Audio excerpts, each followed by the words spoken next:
Welcome to a new month and a new round of indie games. This month's list features some titles that I've been anticipating for a while, so choosing my pick of the month has been quite difficult. First up, we have Thank Goodness You're Here, a comedy game that for most will ring a few alarm bells. Making a comedic game is incredibly difficult, and history is littered with those who have tried and failed. Playing as a travelling salesman, you arrive in Barnsworth, a bizarre North English town where the locals take pleasure in giving you a series of increasingly bizarre jobs. In terms of gameplay, this sounds quite similar to Untitled Goose Game. Obviously, it all comes down to whether the jokes land or not. Will Thank Goodness You're Here be able to buck the trend and tickle players' funny bones? Find out when it launches on Nintendo Switch, PC and PlayStation 4 and 5, August 1st. These usually perk her up though. Oh, my big butt. Great job!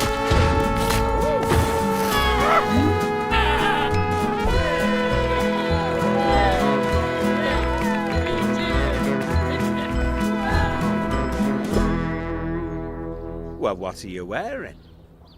Green dungarees and a flat cap? You're not going to believe this.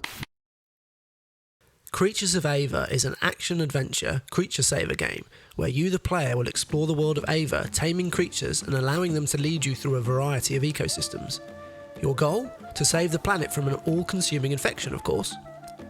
From the footage shown, this title certainly nails the look, and with over 20 wild creatures to tame and 4 ecosystems to explore, it appears to provide a good amount of variety. The game focuses on exploration, but also promises a meaningful narrative co-created by Rhianna Pratchett. The developers talk about players becoming connected to the wildlife they're attempting to save, which if they can pull it off, would provide a unique experience. Creatures of Ava releases on PC, Xbox Series S and X and Game Pass August 7th.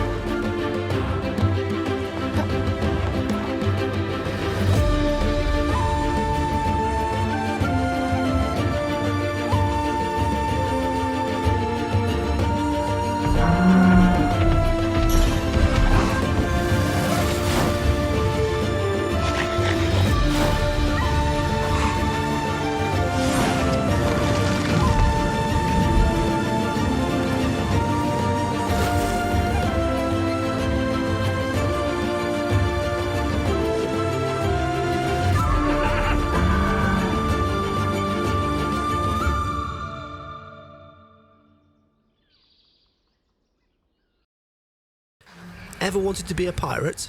How about a pirate cat? In Cat Quest 3, you get to live out your feline piratical dreams. Like the previous games in this series, gameplay takes place on a 2.5D open world, with you sailing from island to island, sinking enemy ships along the way. Ultimately, you are free to choose how you spend your time. Become a treasure-seeking pirate, or help various characters with their quests. This entry in the series promises sharper combat and weapon swapping, and from my time with the demo, I found combat to be pretty good, with a skill tree allowing players to unlock new abilities. I've not played any of the previous games in this series, but was taken by the demo, and look forward to becoming a cat pirate and exploring the Caribbean. Cat Quest 3 sails onto all the consoles and PC August 8th.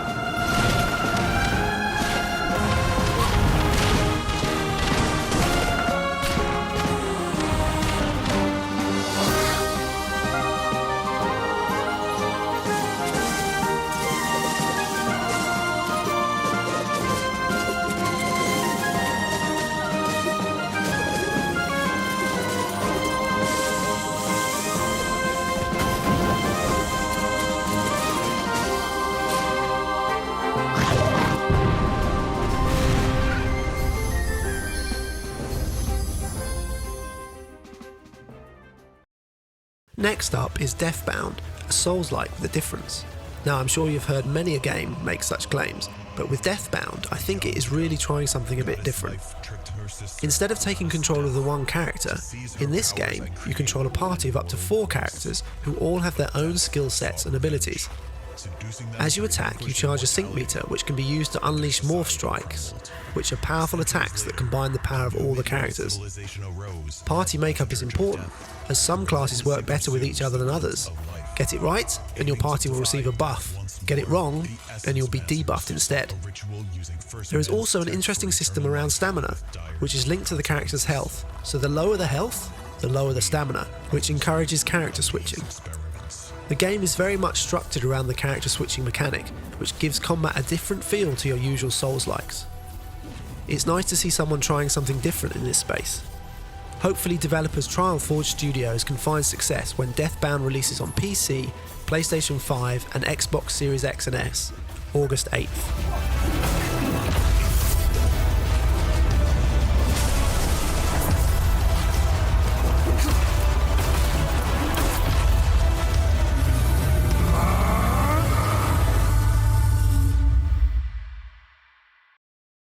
Next up, we have the latest entry in one of my favourite series, and the sequel to a very good game, Steamworld Heist II. This is our second pirate-themed game this month, as this sequel swaps space for the ocean blue as you join Captain Leeway and his ragtag crew as they uncover the enigmatic menace that threatens the Great Sea. Steamworld Heist II features the same turn-based hat-removing combat of the previous game in the series, but with an added job system and crew customization to suit your style, and a large world to freely explore. It all looks really good and will no doubt feature the usual Steamworld charm and humour. Steamworld Heist 2 romps onto all the consoles and PC August 8th. Ooh, yes, I must confess, I can see the sunshine tossed into the turning. I can see the wind fight. Oh no, I must have shown too much of my ways. How I have some good days out of the haze. All around is a life of undelightment. Oh, when I wake up, it's waiting there for me. Can you feel it? This life of undelightment. Oh, I can feel it all through my mental being. All around is a life of undelightment. If I wake up, it'll be waiting there for me. I'm going to make a slight confession about making this game my pick of the month. The Train Valley games are a series of brilliant train-based puzzle management games that, in my opinion, have been criminally overlooked and deserve more love, hence why I'm making it my pick of the month, as we get the third game in the series, Train Valley World. For those who don't know, which is probably most of you, the Train Valley games put you into a level with the goal of making a certain amount of money in a set amount of time, all without causing trains to crash into each other. You achieve this by building rail networks, but the twist is that certain stations can only go to certain other stations, and the trick is to create the most efficient network. The second game added goods that needed to be delivered and processed. It soon gets fairly complex but remains satisfying to solve. This third title seems to follow a similar template, again focusing on goods as well as passengers, but increases the map size and adds online co-op. It all looks great, and as a big fan of the series, I can't wait to get stuck in. Train Valley World steams onto PC August 9th. Our next game is I Am Your Beast, an offbeat FPS title from the developer of El Paso Elsewhere.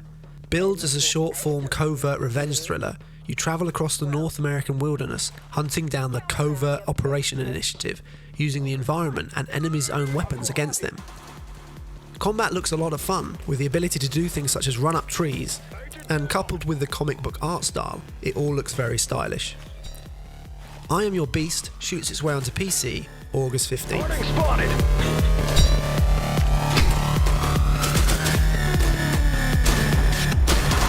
Harding's here.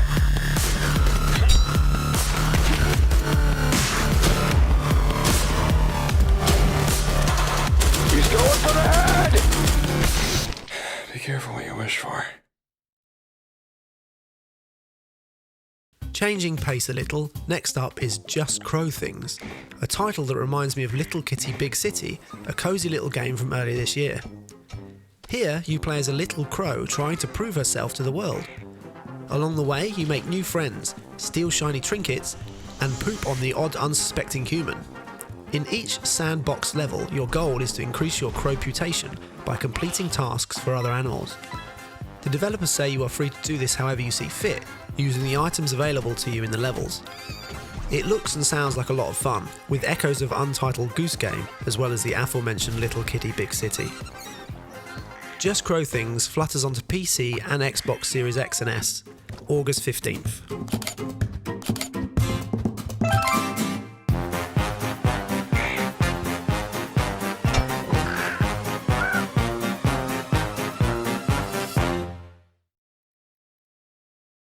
Our penultimate game for August is Shapez II, an automation factory game with a focus on building huge factories.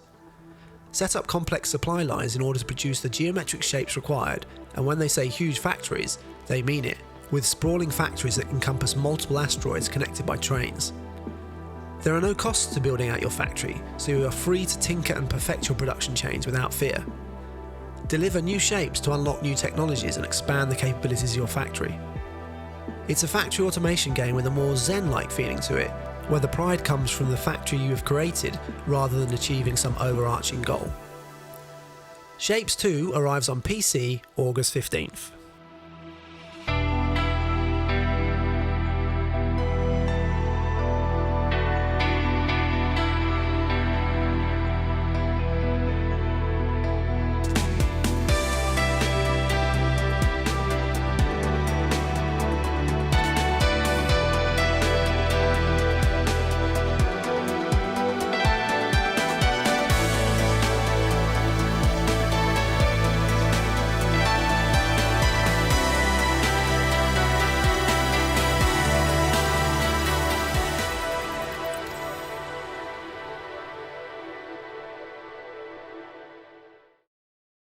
Finally for August, we have Tactical Breach Wizards, a turn-based tactical game set in a sci-fi world.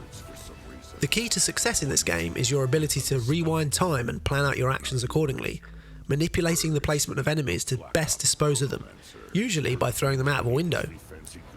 This makes combat scenarios seem almost puzzle-like, making the game feel like a cross between XCOM and Into the Breach. On top of the combat, there is an engaging and well-written story, with a good amount of humour to it.